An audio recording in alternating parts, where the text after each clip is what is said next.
नमस्कार। आइए आज एक माँ की कहानी सुनते हैं। इस कहानी को आप पूरा जरूर सुनिएगा। सोहनपुर नाम का एक गांव रहता है, जिस गांव में एक माँ और उसका बेटा रामलाल दोनों रहते हैं। रामलाल गांव में ही एक साहूकार के यहाँ काम करता है। वो अपने माँ से बहुत प्यार करता है। उसकी माँ भी उससे बहुत प्यार करती है। दोनों बड़ी खुशी पूर्वक जीवन यापन करते रहते हैं। बेटे की तबीयत जब खराब होती है तो माँ खाना नहीं खाती है, और जब माँ की तबीयत खराब होती है तो बेटा खाना नहीं खाता है। बेटा अपनी माँ के चरणों में ही चारों धाम को देखता है। वह सुबह उठता है तो सबसे पहले अपनी माँ को देखता है और माँ के चरणों को छू करके आशीर्वाद लेता है। माँ भी सबसे पहले उठती है तो अपने बेटे को देखती है।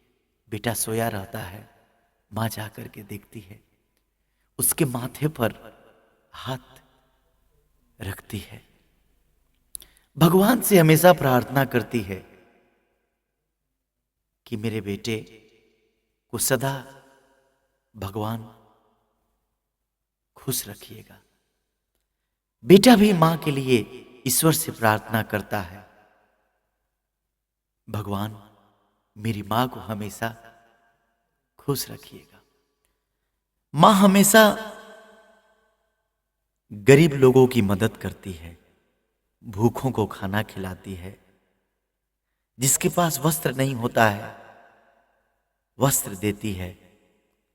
बेटा भी बड़ा दानी रहता है, वो भी हमेशा दान पुण्य करते रहता है।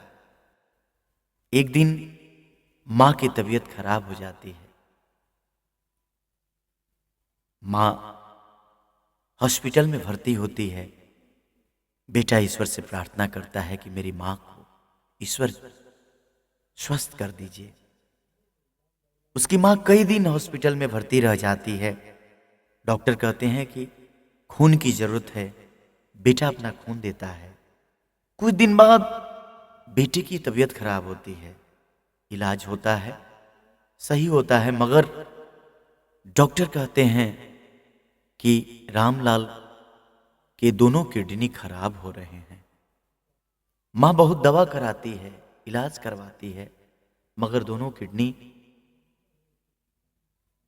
खराब हो जाते हैं।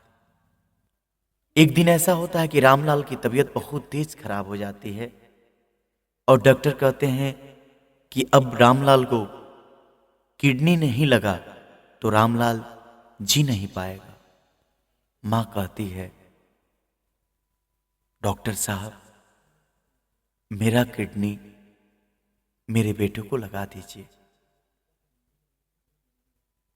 डॉक्टर कहते हैं कि ठीक है। उसकी मां के किडनी का जांच होता है। उसकी मां के भी एक किडनी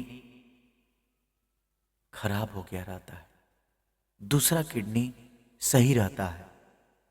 डॉक्टर कहते हैं कि आपका ही किडनी खराब है, वो काम नहीं करेगा, दूसरा किडनी हम लोग नहीं निकाल सकते हैं, इसलिए क्योंकि दूसरा किडनी निकलेगा फिर आप जी नहीं पाइएगा। मां कहती है, डॉक्टर साहब मेरा किडनी मेरे बेटे को दे दीजिए। मैं रहूं या ना रहूं, मेरा बेटा जीवित रहना चाहिए। मैं जीकर क्या करूंगी जब मेरा बेटा मेरे आंखों के सामने मर जाएगा। मैं तो अपनी जिंदगी जी ली हूं, मगर मेरा बेटा कहां अपनी जिंदगी जिया है। इसलिए डॉक्टर साहब मुझे कोई ऐतराज नहीं, मैं बहुत खुश हूं। मैं अपने बेटे को जीवित देखना चाहती हूं। बहुत रिक्वेस्ट के बाद डॉक्टर उसके किडनी निकाल करके उसके बेटे को लगा देते हैं और उसकी मां की मृत्यु हो जाती है। बेटा किडनी लगता है, जीवित हो जाता है। जब उसको होश आता है, डॉक्टर से अपने मां के बारे में पूछता है। डॉक्टर उसके मां की सारी बातें बताते हैं। बेटा सुन करके रोने लगता है और मां के पास आकर मां से लिपट करके रोने लगता है। दोस्तों, मां के कर्ज को कोई न आज तक चुकता किया है और न कोई करेगा। मां मां होती है। मां का दिल संसार में सबसे बड़ा होता है। मां अपने बेटे की खुशी के लिए अपने प्राण तक को त्याग देती है, दे देती है, मगर बेटा बेटी को मां खुश देखना चाहती है। मां चाहती है कि मेरा बेटा मेरी बेटी दुनिया देखे, हर खुशी उससे मिले। इसलिए दोस्तों, कभी भी अपने मां को दुख नहीं देना चाहिए, कोई कष्ट नहीं देना चाहिए। मां के ऋण को आज तक न कोई चुकाया है और न कोई चुकाएगा। इस दुनिया में सबसे बड़ा अगर दिल किसी के पास होता है, वो मां के पास होता है, वो मां के पास होता है।